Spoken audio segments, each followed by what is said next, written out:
Ghost on walk channel पे आपका स्वागत है।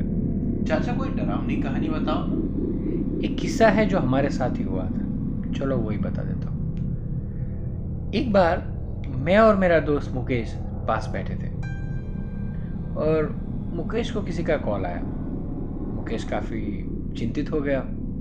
जैसे ही कॉल ख़त्म हुआ मैंने मुकेश को पूछा कि मुकेश क्या हो गया आपको। तो उसने कहा कि मेरी कोई रिश्तेदार का एक्सीडेंट हो गया है और मुझे उनको मिलने जाना है। मैंने कहा अभी जाना पड़ेगा? तो उसने कहा हाँ, और मैं साथ बैठा था, उसी लिए हम दोनों साथ चल दिए। अब वो करीब 11:30 बजे का टाइम था।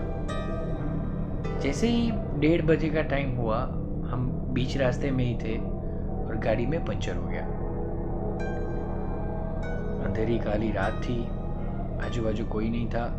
हमने सोचा यहाँ रुकना ठीक नहीं होगा, हम कोई अच्छी जगह रुकते हैं, जैसे पेट्रोल पंप हो, वैसी जगह जहाँ लाइट हो, और फिर हम जो स्पेयर व्हील है उसे चेंज कर देंगे।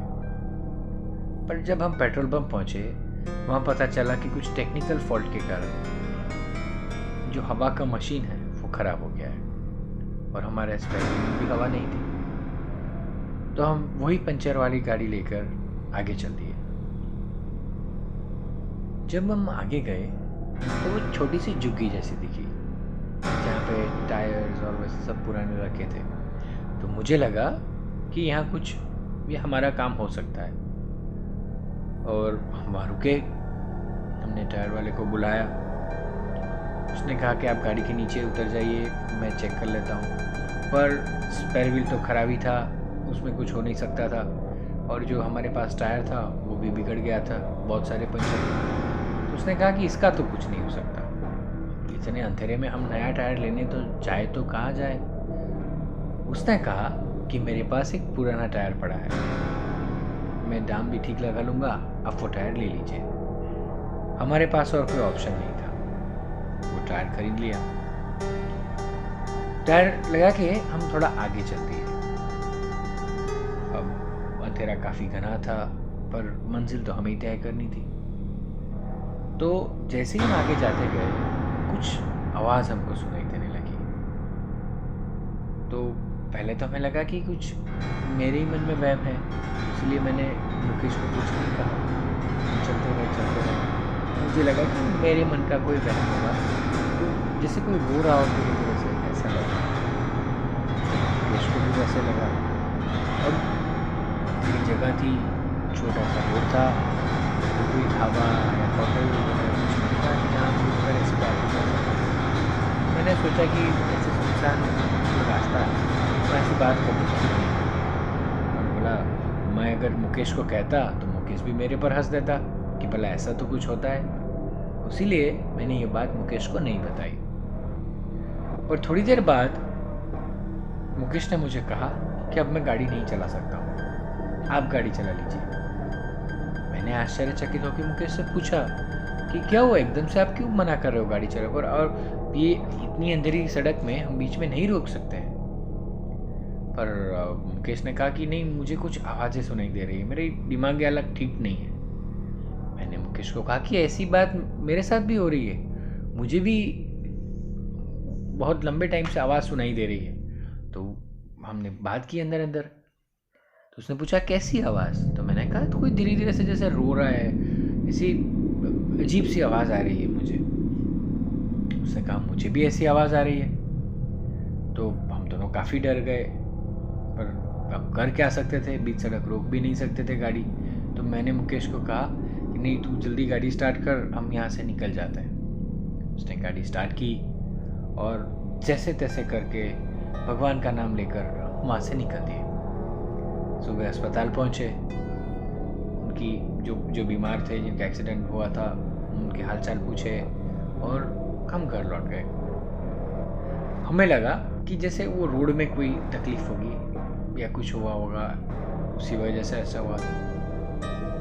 फिर दूसरे ही दिन जब मैं रात को मुकेश को मिलने गया तो उसकी बीवी रो रही थी। उसने कहा कि जो आपके दोस्त हैं वो रात को सो नहीं रहे हैं, चीखते रहते हैं, चिल्लाते रहते हैं, पता नहीं क्या हो गया है। मैंने मुकेश को कहा, मुकेश क्या हो गया तुझे? मुकेश ने कहा कुछ भी नहीं, मैं तो अच्छे से सो रहा था, पर मुझे डाउट लगा कि दाल में कुछ काला है। और मेरे पहचान वाले एक तांत्रिक थे, मैंने उनको बुलाया। उन्होंने कहा कि कोई अनिष्ट शक्ति होगी या कोई प्रेत या कुछ ऐसी हवा लग गई है गलत, उसकी वजह से ये सब हो रहा है। उन्होंने मुकेश के हाथ पर एक धागा बांधा और उन्होंने कहा कि ये धागा बांध लो, सब ठीक हो जाएगा। पर उन्होंने कहा कि ये अनिष्ट तत्व, ये जो भी है वो तुम्हारे घर में होना चाहिए। वो जो तांत्रिक थे उन्होंने पूरा घर घूमा पर उन्हें कुछ नहीं दिखाई दिया। तभी उनकी नज़र गाड़ी पर पड़ी। उन्होंने कहा कि एक गाड़ी में दिक्कत है। उन्होंने कहा कि ऐसा भला कैसे हो सकता है। उन्होंने गाड़ी के स्टीयरिंग पर जाकर मंत्र फूके और एक धागा बांध दिया। तांत्रिक जी ने कहा कि आपको इस समस्या की जड़ तक जाना होगा, तभी वो आत्मा को तृप्ति मिलेगी। अब भला मैं क्या कर सकता था? मैं वो टायर वाले के पास गया, मैंने उसे सारी बातें बताई। कहा कि मेरा दोस्त मुकेश बहुत बड़ी तकलीफ में है। टायर वाला रोने लगा, हाथ जोड़कर कहने लगा मुझसे भारी भूल हो गई है, मेरी गलती हो गई है। मैं सोच में पड़ गया कि उसकी क्या गलती हुई है, उसने तो हमारी मदद की है। उसने कहा कि कोरोना के लॉकडाउन की वजह से मेरे पास पैसे नहीं थे और जब लॉकडाउन खुला तो एक एक्सीडेंट हुआ। और एक्सीडेंट वाली गाड़ी में से यानी टायर चोरी हुआ। जो गाड़ी में सवार थे सारे लोग मर गए थे, मरने वाला भी नहीं था। और शायद इसी वजह से टायर की जगह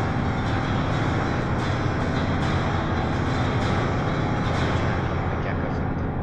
मैं घर गया, कुछ पैसे लिए और वो गाड़ी किसकी थी वो पता लगाया और उसके घर वालों तक कुछ पैसे पहुंचाए। और उसके बाद वो समस्या का हल आ गया है। हो सकता है कभी हमें लगे कि कोई आत्मा हमें परेशान कर रही हो, पर हो सकता है जाने या अनजाने में हमने ही उसे परेशान किया हो। चाचा ये तो काफी डरावनी कहानी थी। मैंने तो तुम्हें पहले ही कहा था।